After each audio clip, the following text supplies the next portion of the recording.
A Bíblia diz no livro de João, no capítulo 20, nos versículos de 1 a 31.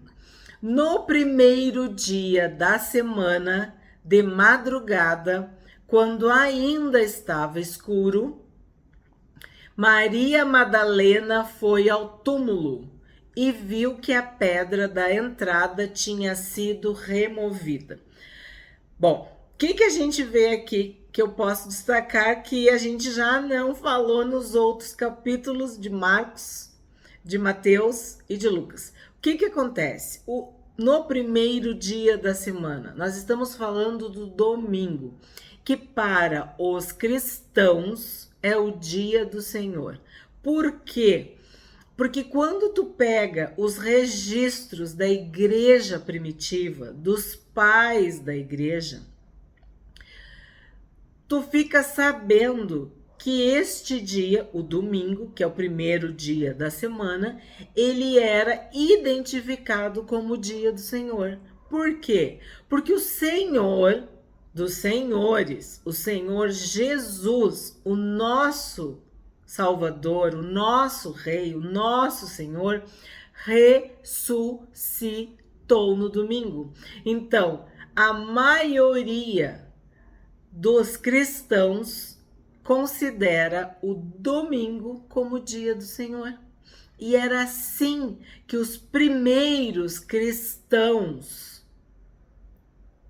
faziam menção e referência desse dia.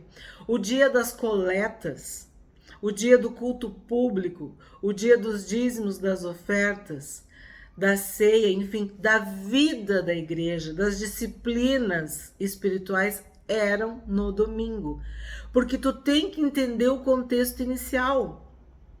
O judeu, ele se reunia aos sábados na sinagoga.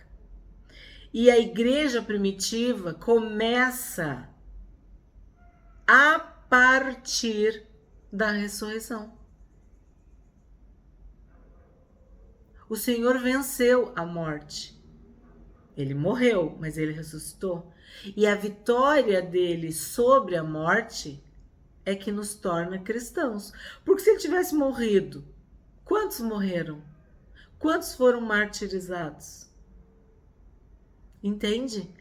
Qual é o marco? Qual é o divisor de águas? Qual é o fenômeno, não sei, a culminância? A ressurreição. E quando ela aconteceu? No domingo. Então esse é o dia de celebração.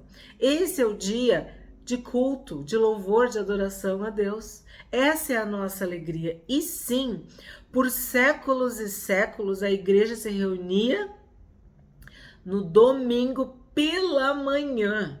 Então não é uma questão de tradição, é uma questão de honra, em memória de mim. Então, da onde que vem isso? Daqui, da Bíblia, do Evangelho de João, de Marcos, de Lucas, de Mateus. No primeiro dia da semana, de madrugada, quando ainda estava escuro. Então, no domingo, no dia do Senhor, o dia que o Senhor Jesus ressuscitou. 2. Então correu e foi até onde estavam Simão Pedro e o outro discípulo, a quem Jesus amava, e disse-lhes: tiraram o Senhor do túmulo e não sabemos onde o colocaram. Então aqui, Simão Pedro, tenho dito para vocês incansavelmente, era o líder. Então ele era a referência, o porta-voz, o representante, o grande amigo de Jesus, que o hospedava em Cafarnaum. E quem era o discípulo a quem Jesus amava? João, o autor do Evangelho de João.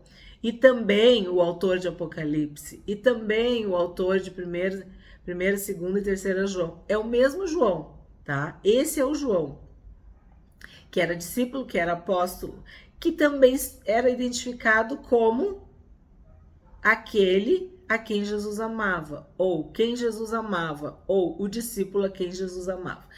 E aí tu vê eu tenho falado, né, para vocês, o círculo íntimo do Senhor Jesus era Pedro, Tiago e João, sendo que João e Tiago eram irmãos. E ao mesmo tempo, Pedro, Tiago e João eram sócios.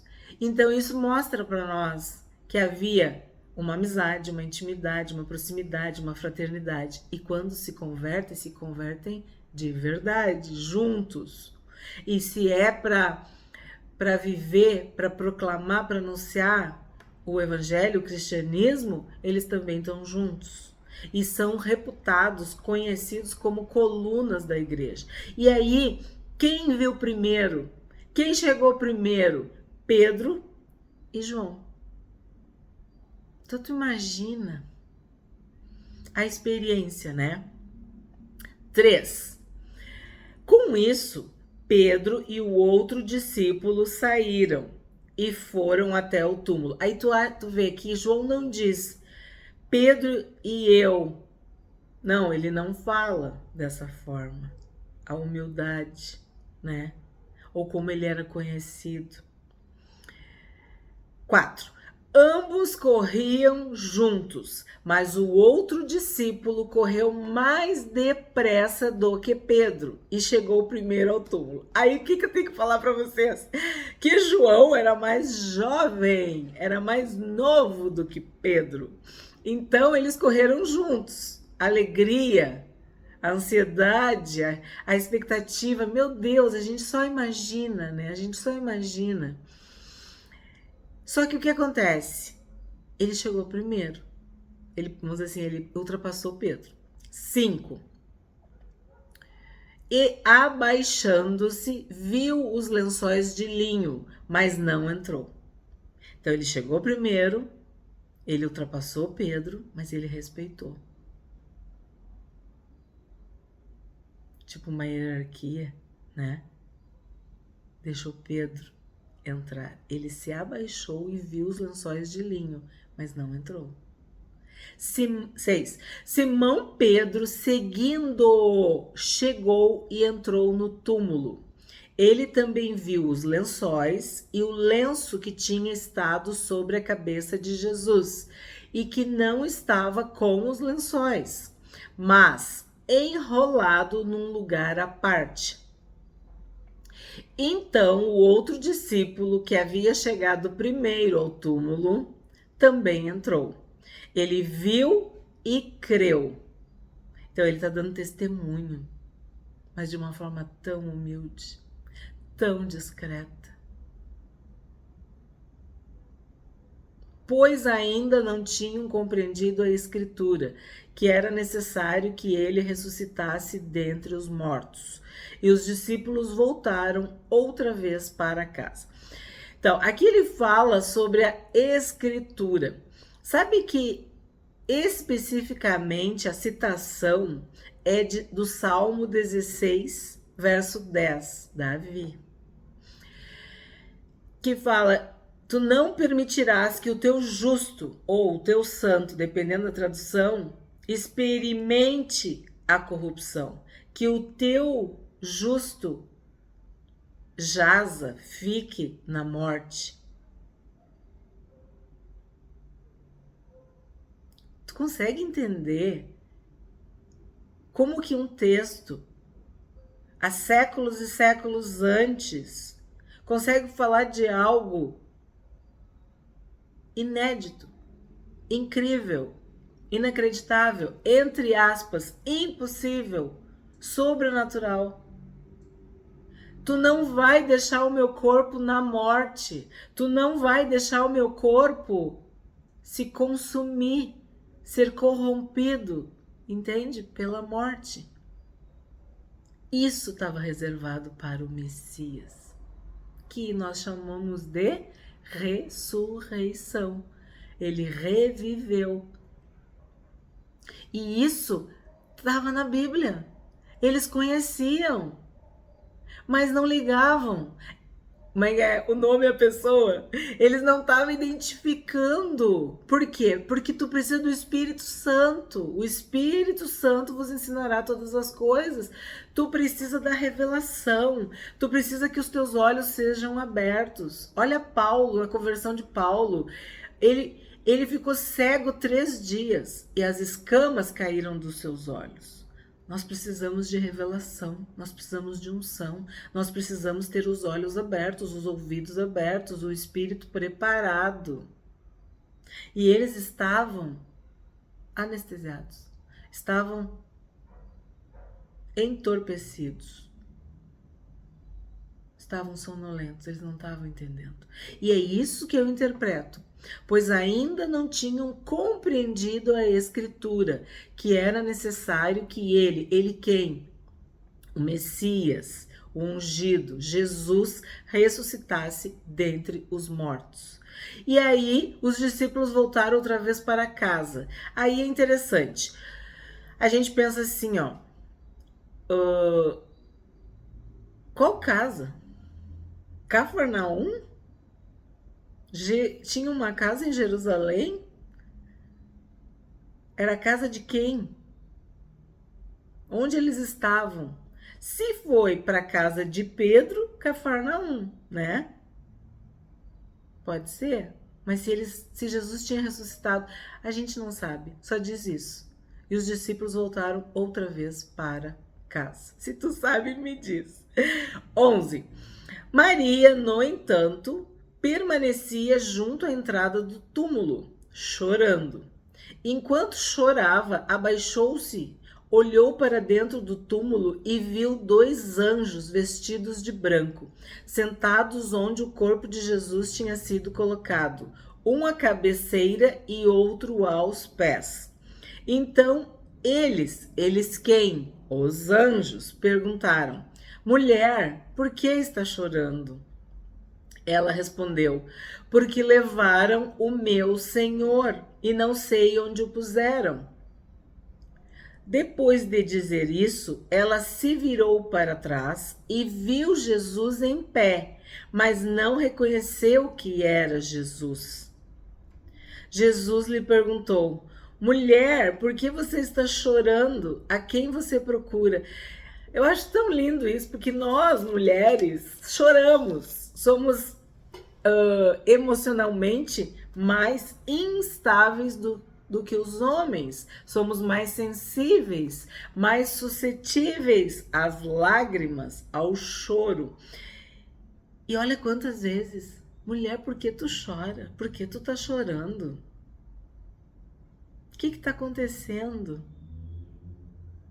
Como um pai, uma mãe, um professor, uma professora que quer saber por que a criança está chorando, quer resolver, quer ajudar. Por que tu tá chorando? O que aconteceu? O que foi? O que eu posso fazer, né?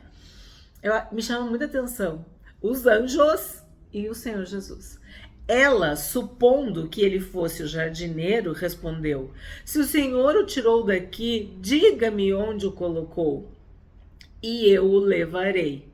Porque tu imagina que não era um choro simples, era um choro intenso, né? Devia ser muito choro. Jesus disse: Maria. Ela, voltando-se, lhe disse em hebraico: Rabone, que quer dizer mestre. Então, ela disse Rabone, e aí na minha Bíblia tá assim, ó, entre aspas, Rabone quer dizer mestre. Ai, Messias é Cristo, Cristo é Messias. Rabone quer dizer mestre.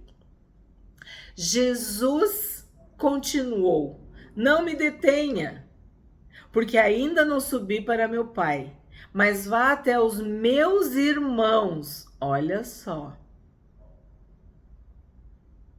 e diga a eles: subo para o meu Pai e o Pai de vocês, para o meu Deus e o Deus de vocês. Então assim, ó, vamos parar aqui um pouquinho. Aqui é muito lindo. O túmulo está vazio. É o motivo da nossa fé. Se Cristo não ressuscitou, é vã a nossa fé. Nós somos cristãos porque o Cristo vive, o Cristo está vivo, Jesus ressuscitou, Jesus vive. Então o túmulo está vazio. É isso que nós temos que proclamar. Está vazio. Ele ressuscitou. Só que para Maria, o túmulo vazio foi um desespero. Porque ela achou ou ela achava que tinham roubado o corpo do seu mestre. É por isso que ela chora. E claro, Jesus tinha morrido, abalada. Faziam 3 dias, é muito recente. E Jesus se encontra com ela. Ocorre um encontro e ele chama pelo nome. Isso é muito lindo. E quando ela escuta o nome dela na voz do Senhor Jesus, ela reconhece. Seus olhos se abrem, seus ouvidos, seu espírito, o Senhor Jesus se revela. Assim como os discípulos no caminho de Emaús, né, na aldeia de Emaús, quando Jesus parte o pão, os olhos deles se abrem. Mas o sentimento já existia. Então, ela chama Jesus de mestre neste momento. Então, o quanto ela aprendeu com esse mestre. Porque é essa, assim, a palavra, o título, a referência que ela dá. Rabboni, que quer dizer mestre. Aí Jesus diz, não me detenhas, né? Porque eu ainda não subi para o meu pai. Mas vai e avisa meus irmãos. Gente, meus irmãos, nós somos irmãos. Avisa, vá até os meus irmãos e diga a eles, subo para o meu pai e o pai de vocês. Vocês conseguem entender o que está acontecendo aqui? Depois da ressurreição, a porta da graça não está aberta, ela está escancarada. Jesus está com as chaves da morte e do inferno. Está tudo consumado. Tudo aconteceu como era para ter acontecido. E aí nós temos um pai. E aí ele diz, é o meu pai, mas também é o pai de vocês. Exatamente como agora. O pai do céu é meu pai. O pai do céu é teu pai. Nós temos uma paternidade, uma filiação, um DNA espiritual, celestial. Nós temos um pai. E agora o meu pai, o teu pai é o nosso pai. Nós somos irmãos. Nós fazemos parte da família da fé, da família espiritual, da família celestial. É isso que Jesus está falando para ela. Por isso que tudo mudou, gente. Tudo mudou. Agora começou o cristianismo. Lembra? Antes de Cristo, depois de Cristo. A ressurreição de Jesus inaugurou um novo e vivo caminho. O véu que separava já não separa mais. Como diz o cântico, a luz outrora apagada, agora brilha e cada dia brilha mais. Então, mataram Jesus, Jesus morreu, mas ele ressuscitou. E por isso nós temos certeza da salvação. Por isso a fé se renova, a palavra de Deus habita em nós, o Espírito Santo faz morada em nós. 18. Então Maria Madalena foi e anunciou aos discípulos, eu vi o Senhor, e contava que Jesus lhe tinha dito essas coisas. 19. Ao cair da tarde daquele dia, que dia? O primeiro dia da semana, o dia do Senhor, o dia da ressurreição. Estando trancadas as portas da casa onde estavam os discípulos. Então, os discípulos foram para casa e eu perguntei para vocês, que casa? Né? Aí olha aqui, no 19, no mesmo dia, então, eles não saíram de Jerusalém. Pedro não foi para Cafarnaum, né? Que é onde Pedro morava. Eles ainda estavam em Jerusalém. Então, a casa que eles estavam. Talvez a casa que tinha sido alugada para ceia. Talvez a casa de algum dos irmãos. Qual casa? Casa de quem? De João? Porque a gente... Bom, em Atos a gente vai ver. Mas assim, Eu falei para vocês várias vezes. Estando trancadas as portas da casa onde estavam os discípulos, com medo dos judeus, Jesus veio e se pôs no meio deles, dizendo: que a paz esteja com vocês. Então, por que João refere que as portas estão trancadas? Por que ele tem que dizer que as portas estão trancadas? Porque eles já estão sofrendo perseguição. E eles estão numa casa, que a gente não sabe que casa é, mas imagina-se, né? Com as portas trancadas, quer dizer, pelo lado de dentro tá tudo trancado. E os discípulos estão ali. E Jesus vem, Jesus entra. Então, como que Jesus fez isso? Aí é que tá. Jesus, o Senhor Jesus, estava com um corpo glorificado. É um corpo que não está sujeito ao tempo e ao espaço. É um corpo que consegue entrar no lugar que as portas estão fechadas. Vocês entendem? E ele fala que a paz esteja com vocês. 20. E dizendo isso, lhes mostrou as mãos e o lado. Por quê? Porque tu imagina, tu tá num lugar fechado, daqui a pouco quando tu vê, Jesus tá ali. Será que é Jesus? Jesus. E aí, Jesus dá as marcas, as credenciais, as cicatrizes, mostra, né? As mãos e o lado. E quando ele diz que a paz esteja com vocês, a gente já estudou. Eu deixo para vocês a minha paz. A minha paz eu dou para vocês, né? Então os discípulos se alegraram ao ver o Senhor. Então, a voz, primeiro que ele chegou de uma forma milagrosa, sobrenatural e espiritual, né? Aí ele fala: a paz seja com vocês. Ou na tradução antiga que eu amava, a paz seja convosco, tá? E aí ele mostra as mãos e o lado. Não falou dos pés, né? Falou as mãos e o lado. Aí os discípulos se alegram porque reconhecem. Imagina que alegria. E Jesus lhes disse outra vez: que a paz esteja com vocês. Assim como o Pai me enviou, eu também envio vocês. Isso marcou tanto João, né? Porque tu imagina que angústia, que aflição, que tristeza, sendo perseguidos, escondidos, sem Jesus. Tudo que Jesus falou devia ficar dentro da mente deles. E o que Jesus diz? A paz. Se acalme. Sabe aquilo que a gente fala, vai ficar tudo bem. Eu estou aqui. É assim que eu interpreto. Vocês estão... Que nem ele falou pra Marta. Marta, tu tá muito agitada, Marta. Sabe? A paz. Por que ele falou isso? Claro, estava sim abençoando, ungindo, profetizando, colocando a paz sobre eles. Sim, óbvio, também.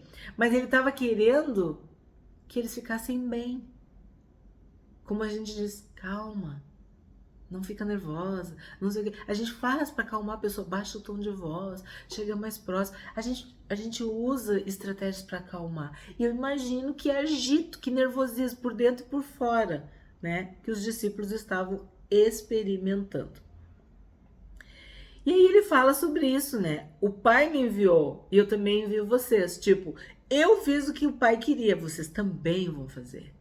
Eu fui abençoado. Eu cumpri a minha missão, vocês também são abençoados e vão cumprir.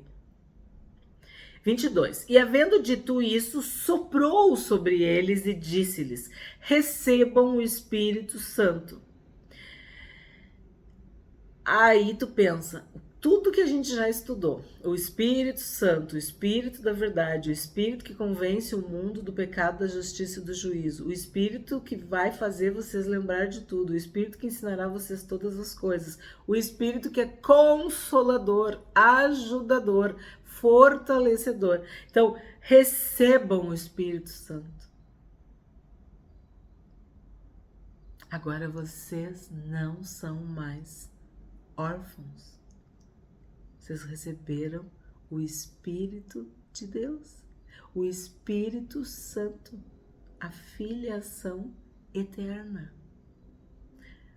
Vocês são minhas ovelhas, nada nem ninguém me arrebata de vocês, não arrebata vocês de mim. Recebam o Espírito Santo. E olha o que diz, soprou sobre eles.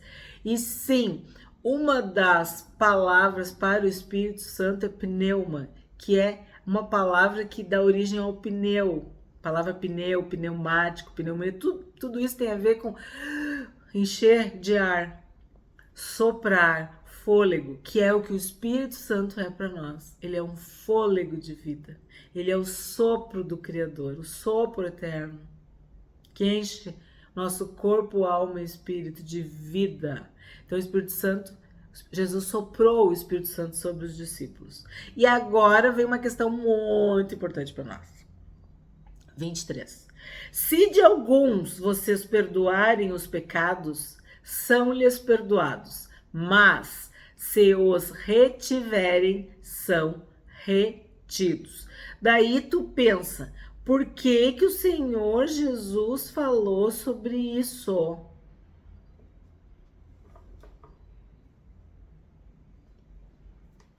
Tu pensa que tu vai receber o Espírito Santo, que tu vai ter uma vida na presença de Deus com falta de perdão,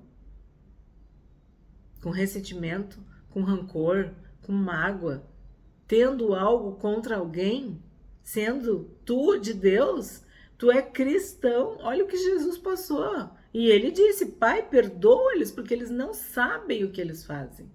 Então, o que nós temos que levar em conta aqui? A oração do Pai Nosso. Tu quer ser perdoado? Tu tem que perdoar. E aqui Jesus está dizendo, ó, se tu perdoar, tá perdoado. Mas se tu não perdoar, não vai ser perdoado. 24. Então, nós temos que liberar perdão e temos que pedir perdão. 24. Tomé, um dos 12, chamado Dídimo. Aí ele fala dos 12. Por quê? Porque eles eram reconhecidos como 12, mas a gente sabe que era 11, porque Judas já tá fora do esquema, né? Já havia, né? Tá. Não estava com eles quando Jesus veio. Então, não tinha Judas e Tomé não estava. Então, os outros discípulos disseram a Tomé, vimos o Senhor. Mas ele respondeu, se eu não vir o sinal dos pregos nas mãos dele, ali não puser o dedo e não puser a minha mão no lado dele, de modo nenhum acreditarei. 26. Passados 8 dias, os discípulos de Jesus estavam outra vez reunidos. E Tomé estava com eles, estando as portas trancadas. Jesus veio, pôs-se no meio deles e disse, que a paz esteja com vocês. Então, o que a gente vê? Que eu falei lá no início do capítulo. 8 dias. Quer dizer, a gente vai se reunir no domingo, tá? E de manhã. Ah, tá, domingo que vem a gente se reúne aqui, tá? De manhã. Claro, podiam ficar a tarde inteira, porque, ó, aquele outro era ao cair da tarde daquele dia. Mas o que a gente vê? Que a igreja se reunia, estava se reunindo no domingo. É só tu prestar atenção. E aí, o que aconteceu aqui? De novo, João faz a referência as portas trancadas. E de novo Jesus veio. E de novo Jesus abençoa-os com a paz. E logo disse a Tomé, ele já chegou direto, tipo enviado para Tomé. Põe aqui o seu dedo e veja as minhas mãos. Estenda também a sua mão e ponha no meu lado. Não seja incrédulo, mas crente. Então, da onde que vem esse, eu sou crente, eu sou cristã, eu sou cristão, né? O crente é quem crê, é quem não é incrédulo. O incrédulo é o que não é crente, é daí que vem. E isso virou uma coisa pejorativa, virou doutrina, virou costumes, não tem nada a ver. Ela é crente, por quê? Não vou falar. Mas vocês entendem? Ser crente significa eu não sou incrédula, eu creio. Jesus é que falou, ó, não seja incrédulo, mas seja crente. Creia. Se tu crê, tu vai ver a glória de Deus. É para Tomé, mas é para nós também. 28. Ao que Tomé lhe respondeu, Senhor meu e Deus meu. Jesus lhe disse, você creu porque me viu. Não, você creu porque me viu? Bem-aventurados são os que não viram e creram. Então, Maria falou Rabone, né? Chamou Jesus de mestre. Tomé chamou Senhor meu e Deus meu. Essa foi a confissão de fé que Tomé teve. Imagina Jesus ressurreto diante dele.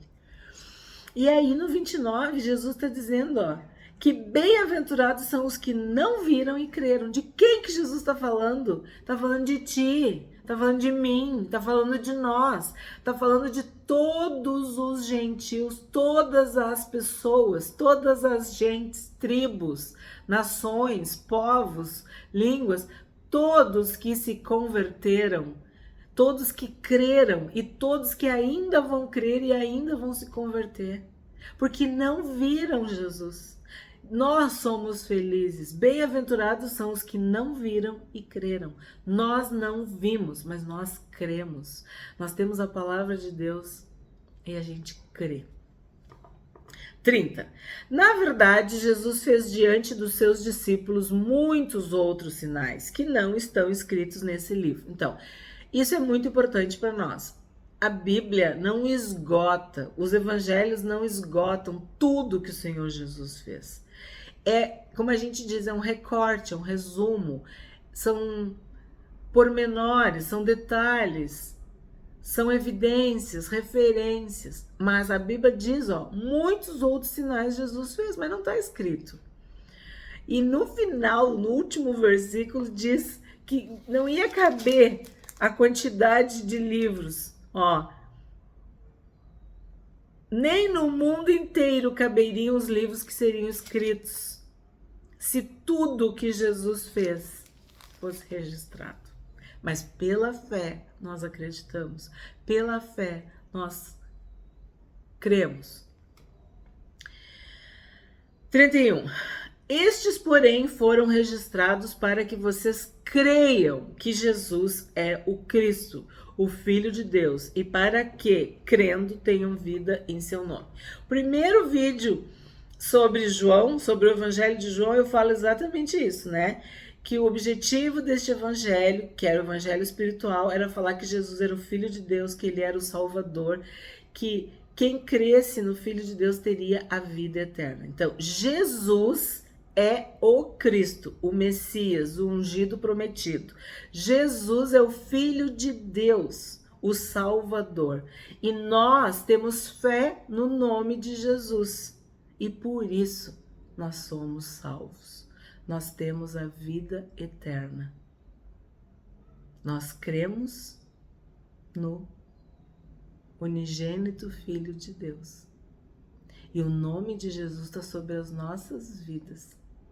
Não foi dado nome mais poderoso. E nós podemos orar no nome de Jesus. Podemos invocar o nome de Jesus. Porque nós temos fé no nome do Senhor Jesus, o nosso Salvador. O que a gente aprende com este capítulo 20 de João? Jesus disse para os discípulos, recebei o Espírito Santo. Se de alguns vocês perdoarem os pecados, são-lhes perdoados. Mas se os retiverem, serão retidos. Jesus disse para Tomé, não sejas incrédulo, mas crente. Bem-aventurados os que não viram e creram. Estes sinais foram registrados para que creiais que Jesus é o Cristo, o Filho de Deus, e para que, crendo, tenhais vida eterna em seu nome. Não é o último capítulo de João. O último capítulo é o 21. O pai não fez referências sobre este capítulo 21, mas nós já temos vídeos no canal. Eu agradeço muito por mais esse estudo do Evangelho de João. Amanhã, Atos.